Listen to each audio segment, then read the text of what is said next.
وليستعفف الذين لا يجدون نكاحا حتى يغنيهم الله من فضله والذين يبتغون الكتاب مما ملكت أيمانكم فكاتبوهم إن علمتم فيهم خيرا وآتوهم مما لله الذي آتاكم ولا تكرهوا فتياتكم على البغاء إن أردنا تحسنا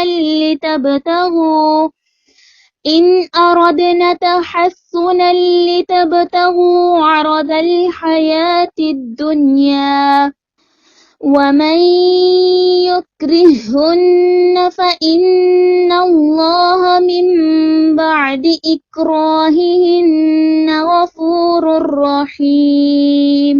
اب یہاں ایک سوال ہے کہ اللہ تعالیٰ نے فرمایا کہ اپنی لونڈیوں کو بدکاری پر مجبور نہ کریں، اگر وہ پاک دامن رہنا چاہیں تو کیا اس کا مطلب یہ ہے کہ اگر وہ پاک دامن نہ رہنا چاہیں تو انہیں بدکاری پر مجبور کیا جا سکتا ہے؟ اہل علم نے اس کا دو طرح سے جواب دیا ہے۔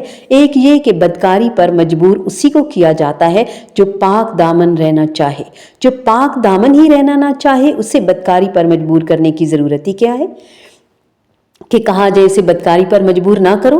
دوسرا جواب اس کا یہ ہے کہ لفظ ان اگر یہاں شرط کے لیے نہیں بلکہ اس واقعے کے بیان کے لیے ہے جس پر یہ آیت نازل ہوئی۔ واقعہ یہ تھا کہ عبداللہ بن ابی اور اس قسم کے بدکماش اپنی لونڈیوں کو بدکاری پر مجبور کرتے جبکہ وہ پاک دامن رہنا چاہتی تھی۔ چنانچہ جابر بن عبداللہ رضی اللہ تعالی عنہم بیان کرتے ہیں کہ عبداللہ بن ابی ابن سلول کی ایک لونڈی کا نام کوئی نام تھا اور دوسری کا نام بھی امیمہ یا اس طرح کا کوئی نام تھا، وہ انہیں بدکاری پر مجبور کرتا تھا۔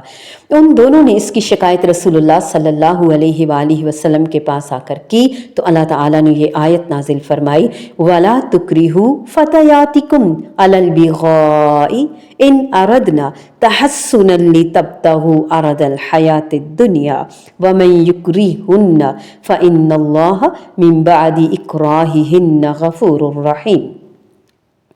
وَإِذَا ضَرَبْتُمْ فِي الْأَرْضِ فَلَيْسَ عَلَيْكُمْ جُنَاحٌ أَن تَقْصُرُوا مِنَ الصَّلَاةِ إِنْ خِفْتُمْ أَن يَفْتِنَكُمُ الَّذِينَ كَفَرُوا، اور جب تم زمین میں سفر کرو تو تم پر کوئی گناہ نہیں کہ نماز کو کچھ کم کر لو، اگر ڈرو کہ تمہیں وہ لوگ فتنے میں ڈال دیں گے جنہوں نے کفر کیا۔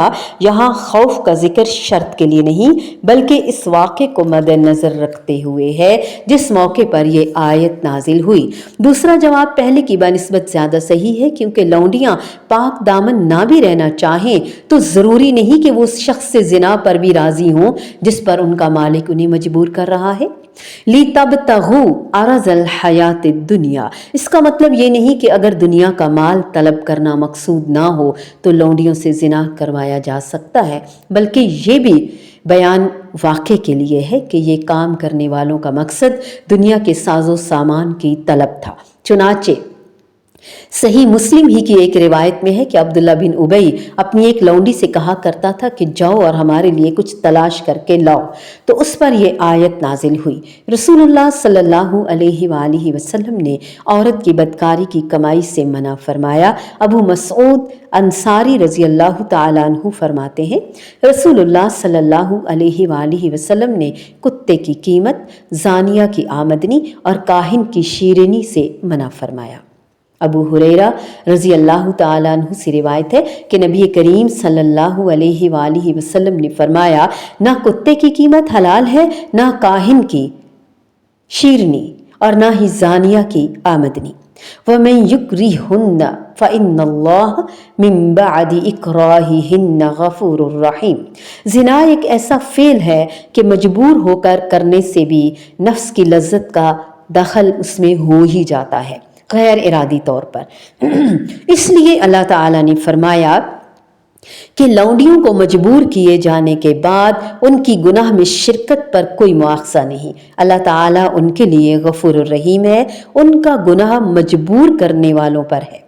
علی بن ابی طلحہ کی روایت سے ابن عباس رضی اللہ تعالی عنہما کی تفسیر یہی ہے، اور یہی ظاہر بھی ہے اور راجح بھی۔ اس آیت میں لونڈیوں کو زنا پر مجبور کرنے والوں کی توبہ کو ان کو توبہ کی دعوت دی گئی کہ وہ بھی اگر توبہ کریں تو اللہ تعالیٰ ان کے مجبور کرنے کے گناہ کے بعد بھی غفور الرحیم ہے، اس لیے انہیں چاہیے کہ اللہ کی جناب میں توبہ کریں اور آئندہ اس جرم سے باز آ جائیں۔ اس آیت کے علاوہ اللہ تعالیٰ کی رحمت کی ایک جھلک اس آیت میں بھی دکھلائی جاتی ہے۔ ان الذین فتنوا المؤمنین والمؤمنات ثم لم یتوبوا فلہم عذاب جہنم ولہم عذاب الحریق۔ یقیناً وہ لوگ جنہوں نے مومن مردوں اور مومن عورتوں کو آزمائش میں ڈالا پھر انہوں نے توبہ نہ کی تو ان کے لیے جہنم کا عذاب ہے اور ان کے لیے جلنے کا عذاب ہے۔ کوئی حد ہے اللہ تعالیٰ کی صفت مغفرت اور رحمت کی کہ اس کے دوستوں کو آگ میں جلا کر تماشا دیکھنے والوں کے لیے بھی جہنم کے عذاب کی وعید تب ہے جب انہوں نے توبہ نہ کی۔ اللہ ہمیں توبہ کی توفیق عطا فرمائے اور ہماری توبہ کو قبول فرمائے۔ سچی توبہ کرنی ہوگی دل سے، شرمندگی کے ساتھ، اور آئندہ وہ گناہ کبھی نہ کرنے کے وعدے کے ساتھ، اور اللہ نہ کرے غلطی سے ہو جائے تو دوبارہ توبہ، دوبارہ معافی، دوبارہ استغفار۔